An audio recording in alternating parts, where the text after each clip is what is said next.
सरिता अपने सर पर करेले की टोकरी लेकर एक हाथ से टोकरी पकड़ते हुए और दूसरे हाथ से अपनी बेटी सलोनी का हाथ पकड़ती है और पूरे गांव की गलियों में जोर जोर से आवाज लगाते हुए कहती है, करेले ले लो, करेले, ताजा ताजा करेले, हरे हरे करेले, करेले ले लो, करेले। सरिता भरी दोपहरी में अपने सर पर करेलों का बोझ लेकर बेच रही थी। साथ में उसकी बेटी सलोनी भी पसीने से तर-तर थी। तभी एक औरत उसे आवाज लगाकर अपने पास बुलाती है। अरे ओ करेले वाली, जरा यहाँ तो आओ। कैसे दे रही हो करेले? दिखने में तो काफी हरे भरे, कड़वे तो नहीं है? ओहो बहन जी, करेले तो कड़वे होते ही हैं, लेकिन आपके बनाने के तरीके के ऊपर भी निर्भर करता है। मैं तो कहती हूँ खरीद लो और नमक लगाकर धूप में सुखा देना। उसके बाद जो ये दमदार बनेंगे, सब उंगलियां चाटते रह जाएंगे। सही कहा, चलो तो फिर 1 किलो करेले मुझे भी दे दो। महिमा 1 किलो करेले ले लेती है। उसके लेते ही वहाँ 2-3 औरतें और आ जाती हैं, जिसके बाद सरिता भी करेले बेचकर आगे की तरफ निकल जाती है। कुछ दूरी पर चलने के बाद एक बड़ा सा पेड़ होता है, जहाँ सलोनी अपनी माँ से कहती है, माँ मुझे बहुत जोरों से प्यास लगी है और भूख भी लगी है और मैं धूप में चलते हुए थक गई हूँ। सलोनी के ऐसा कहने पर सरिता अपने सर से करेले की टोकरी पेड़ के नीचे रखती है और वहीं पेड़ की छांव में अपनी बेटी के साथ बैठ जाती है। जिसके बाद वो अपनी छोटी सी पोटली में से खाना निकालती है और अपनी बेटी को खिलाने लगती है। बिटिया खा ले खाना। अगर तेरा बाप थोड़ा सही होता तो आज हमें ये दिन ना देखने पड़ते। पता नहीं, कहीं ना कहीं तेरा बाप पी कर पड़ा ही होगा। माँ आप ऐसा क्यों कहती हो? क्या पिताजी हमसे प्यार नहीं करते? अरे बिटिया, अगर तेरे पिताजी हम दोनों से प्यार करते तो क्या लगता है कि हम यहाँ दर दर की ठोकरें खाकर इन करेले को बेच रहे होते? वो तो शुक्र है कि मैंने अपने घर के आंगन में ये करेले उगा दिए थे, वरना पता नहीं आज हमारा क्या होता।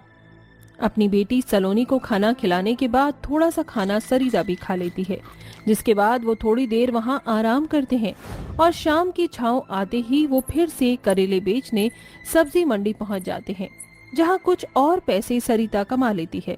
जिसके बाद वो अपनी बेटी के साथ खाली टोकरी लेकर घर आ जाती है। चलो इतने पैसे तो मिल ही गए कि अब मैं इन पैसों से हम दोनों के लिए और तेरे उस नशेड़ी बाप के लिए खाना बना ही दूंगी। सरिता इतना कह ही रही थी कि तभी वहाँ प्रमोद शराब के नशे में घर आ जाता है। अरे झूम बराबर झूम शराबी, झूम बराबर झूम, ओए झूम बराबर झूम शराबी, झूम बराबर झूम। बस यही तो रह गया था देखना। देखा तुमने, आ गया तुम्हारा बेवड़ा बाप, वो भी पूरे शराब के नशे में। अरे ओ सरिता, तू कितनी प्यारी है रे। तू तो मेरी रसमलाई है। अरे तेरी जितनी मिठास किसी के मुंह में नहीं। अपनी चिकनी चुपड़ी बातें अपने पास ही रखो, और क्या चाहिए तुझे बस इतना बता दो। देखा, इतनी समझदार है तू। मेरे बिना कहे ये समझ गई कि मुझे क्या चाहिए।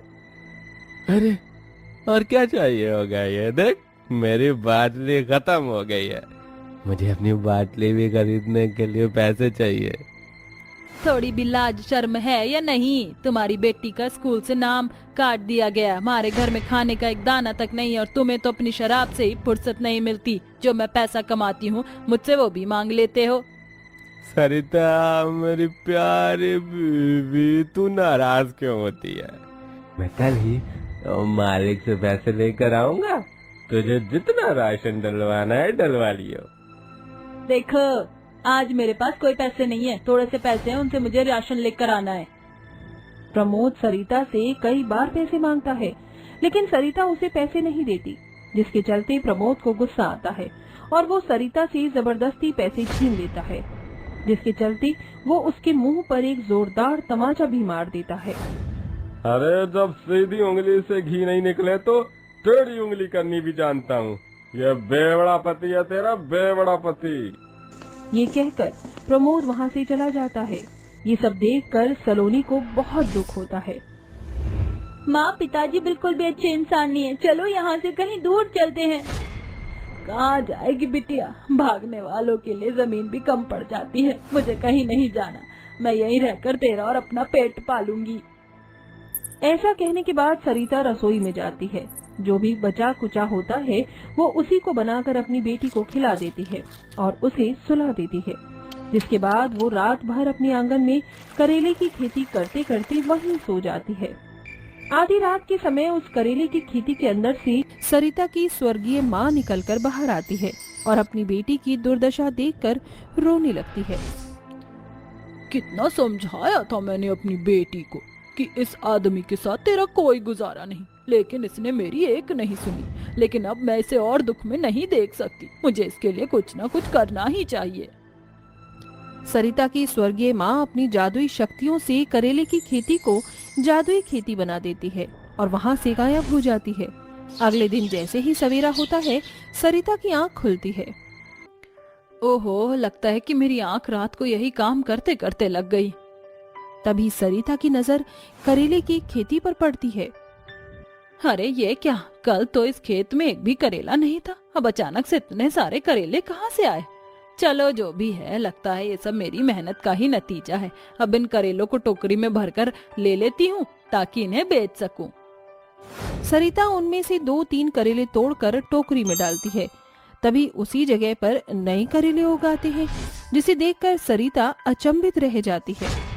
ये क्या, यहाँ से मैंने अभी करेले तोड़े ही थे, फिर ये करेले कैसे उगाए? कुछ समझ नहीं आ रहा, ये सब क्या हो रहा है?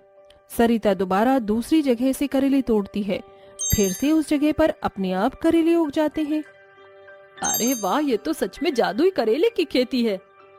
सरिता ये देखकर बहुत खुश होती है, जिसके बाद वो अपनी जादुई करेले खेती से तोड़कर अपनी टोकरी में भर लेती है और अपनी बेटी को जगाकर कहती है, अरे बेटी देखो कितने सारे करेले मुझे मेरे आंगन से मिले। मैं जितने तोड़ती जा रही हूँ उतने ही वहाँ उगते जा रहे हैं। ये तो चमत्कार हो गया।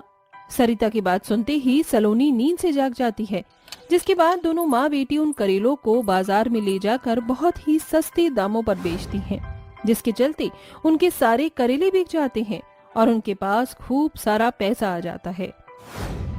माँ, आज तो पहली बार और दिनों से 4 गुना ज्यादा कमाई हो गई है। इससे तो घर का राशन भी आ जाएगा और घर की जरूरत का सामान भी। हाँ हाँ, और तेरे स्कूल की फीस भी भर दूंगी। अब तुझे मेरे साथ यहाँ करेले बेचने आने की कोई जरूरत नहीं है। सरिता उन पैसों से घर का राशन खरीद लेती है और घर की जरूरत का सामान भी। वहीं वो अपनी बेटी की स्कूल की फीस भर देती है, जिसके चलते सलोनी दोबारा से स्कूल जाने लगती है। एक दिन वो अपने जादुई करेले की खेती से करेले तोड़कर अपनी टोकरी में रख रही होती है। तभी एक अर्जुन नाम का लड़का सरिता के पास आता है और कहता है, अरे आंटी, आप यहाँ पर क्या कर रही हो? आपके पति को तो पुलिस वाले उठा कर ले गए हैं। ये सुनते ही सरिता हक्की बक्की रह जाती है, जिसके बाद वो फौरन पुलिस थाने पहुंचती है, जहां उसके पति को लॉकअप में डाला हुआ होता है। प्रमोद सरिता को देखते ही रो पड़ता है और कहता है, अरे सरिता, सरिता मेरी जान, मुझे बचा ले। इन पुलिस वालों ने मुझे बहुत मारा। मुझे मेरी गलती का एहसास है, मुझे बचा ले। अरे मुझे यहाँ से बाहर ले चल, मुझे ले बचा ले, मुझे बचा ले मेरी माँ, मुझे बचा ले। लेकिन तुमने ऐसा क्या कर दिया जो तुम्हें पुलिस वालों ने लॉकअप में डाल दिया? आपके पति ने गैर कानूनी तरीके से शराब बेची, जिसके चलते मैंने इसे रंगे हाथ पकड़ा है। सरिता को ये सुनते ही प्रमोद के ऊपर बहुत गुस्सा आता है और वो पुलिस वालों से कहती है, साहब, मैंने इस आदमी के बारे में ऐसा कभी सोचा भी नहीं था। आप इसे कड़ी से कड़ी सजा दीजिए। सरिता का ये बर्ताव देख प्रमोद को सच में अपनी गलती का एहसास होने लगता है और वो रोते हुए शांति पूर्वक लॉकअप में बैठ जाता है। ये देख सरिता को अच्छा नहीं लगता, जिसके चलते वो उसे छुड़ा लेती है। उस दिन के बाद से प्रमोद भी सरिता के काम में उसकी मदद करता, जिसके चलते सरिता की परेशानियां धीरे धीरे खत्म हो जाती हैं और वो अपने परिवार के साथ खुशी खुशी रहने लगती है।